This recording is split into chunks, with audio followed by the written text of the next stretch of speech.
అర్చన sir, ఈ రోజు నా మినిస్టర్ తమ్ముడి కేసు ఫైనల్ హియరింగ్ అవుతుంది. ఎవిడెన్స్ అన్ని పక్కగా ఉన్నాయి కదా? సార్. లేదంటే తన తమ్ముడిని విడిపించుకోవడానికి ఆ మినిస్టర్ తన పవర్ అంతా ఉపయోగించి కేసును తారుమారు చేస్తాడు. లేదు సార్, అన్ని పక్కగా ఉన్నాయి. ఖచ్చితంగా లైఫ్ పడుతుంది. గుడ్, వాడిని తీసుకెళ్ళు. వీడిని ఇక్కడికి ఎందుకు తీసుకొచ్చారు? నాన్న ఇంట్లో లేడు, నేను అర్జెంట్ గా బయటికి వెళ్ళాలి. వీడేమో ఏడుస్తున్నాడు, ఏం చేయాలో తెలియక. నేను కోర్టుకి వెళ్ళాలండి. సరే ఇవ్వండి. లేదమ్మా, లేదు. లోపల ఎస్పీ గారు ఉన్నారు. ఓకే.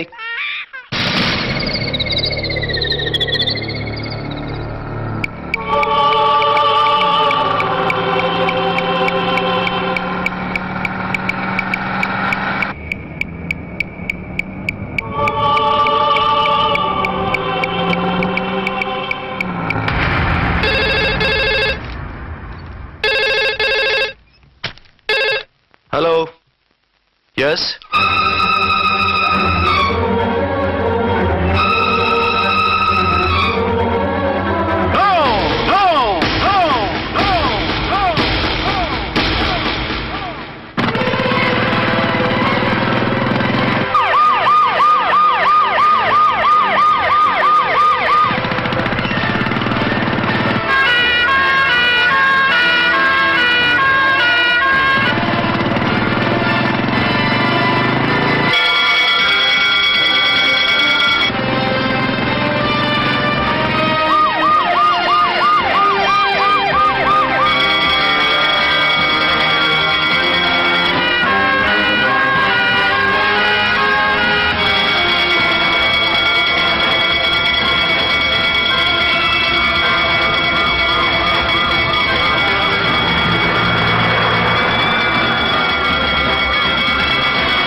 ఎవరో మందు పాత్ర పెట్టి పోలీస్ వ్యాన్ పేల్చేశారు.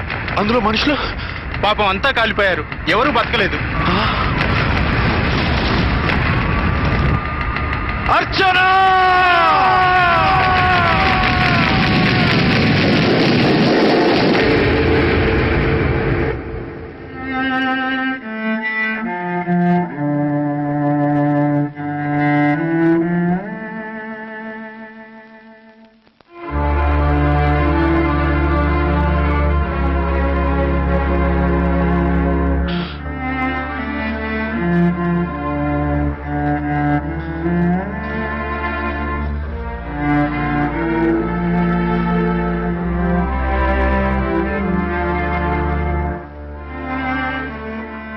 రెండేళ్లు పైనైంది వాళ్ళు నీకు దూరమై. ఇంకెన్నాళ్ళు ఇలా బాధపడతావు బాబు? నేను ఇలా చూస్తూ నేను తట్టుకోలేనురా. నువ్వు మళ్ళీ మామూలు మనిషి కావాలి, నువ్వు మళ్ళీ పెళ్లి చేసుకోవాలి. నాన్న, అవునరా, మరో పెళ్లి చేసుకుని నా అర్చనకు ద్రోహం చేయలేను. నిద్రాహారాలు మానేసి ఇలా కుమిలిపోతూ పిచ్చివాడు అయిపోయి మాకు ద్రోహం చేస్తావా? నిన్ను అర్చన్ని మర్చిపోమని చెప్పటం లేదు బాబు. అర్చనికి దూరమైన బాధను మర్చిపోమంటున్నావు. నా బిడ్డ ఎలాగూ పోయింది, కనీసం నువ్వైనా సుఖపడు. ఈ మాట అత్తగా కాదు బాబు, తల్లిగా చెప్తున్నాను. నేను అర్చన భర్తగానే బతుకుతాను తప్ప మరొకరి భర్తను కాను. నీకు చనిపోయిన భార్య ఒక్కరితే కాదురా, బతుకున్న తండ్రి కూడా ఉన్నాడు. నేను ఓ భార్యకి భర్తనేరా. భార్య లేని జీవితం ఎంత నరకమో నాకు తెలుసు. మీ అమ్మను మర్చిపోలేక ఆత్మహత్య చేసుకుందాం అనుకున్నాను. కానీ తల్లి లేని వాడివి, తండ్రి కూడా లేని అనాథగా మిగలకూడదని ఇంకా బతుకున్నాను రా. దాన్ని మర్చిపోలేకే ఈ తాగుడుకు అలవాటు పడ్డాను. నువ్వు నానా కాకూడదు, ఈ వంశం నీతోనే అంతరించిపోకూడదు.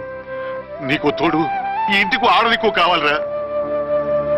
చనిపోయిన భార్య మీద ఉన్న ప్రేమ బతికున్న ఈ తండ్రి మీద ఉంటే పెళ్లి చేసుకో, లేదంటే చెప్పు, ఏ రైలు కిందో తలపెట్టి చేస్తాను. కాదనకు బాబు. మీకోసం కాకపోయినా మా కోసమైనా ఈ పెళ్లి చేసుకోండి సార్. మీరు ఈ పెళ్లి చేసుకుంటే పైన అమ్మగారు కూడా సంతోషిస్తారు.